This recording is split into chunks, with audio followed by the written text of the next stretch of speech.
বিরলে লক্ষাধিক টাকার অবৈধ চায়না দুয়ারি জাল ধ্বংস।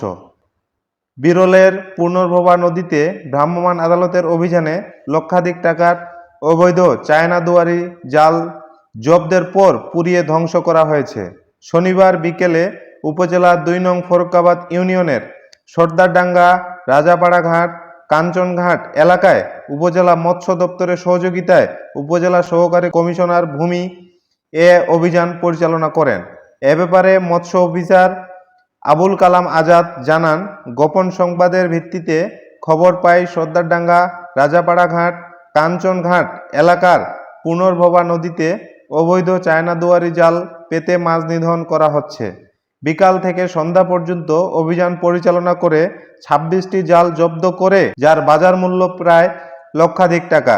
পরে সেগুলো আগুনে পুড়িয়ে ধ্বংস করা হয়। অভিযান শেষে উপজেলা সহকারী কমিশনার ভূমি ইশতিয়াক আহমেদ বলেন, কিছু অসাধু ব্যক্তি অবৈধ চায়না জাল দিয়ে দেশীয় মাছ নিধনের চেষ্টা করছে। শুধু মাছ নয়, জলজ প্রাণীও এ জাল থেকে রক্ষা পাচ্ছে না, যা দেশের মৎস্য সম্পদের জন্য বড় হুমকি। দেশীয় প্রজাতির মাছ সংরক্ষণ ও জলজ জীব বৈচিত্র্য রক্ষার স্বার্থে এ ধরনের অভিযান অব্যাহত থাকবে বলে জানান তিনি। এ সময় স্থানীয় ইউপি সদস্য মোজাফফর হোসেন ও বিরল থানার চৌকস পুলিশ সদস্যরা উপস্থিত ছিলেন। মুরসালিন হোসেন, বিরলের খবর, বিরল, দিনাজপুর।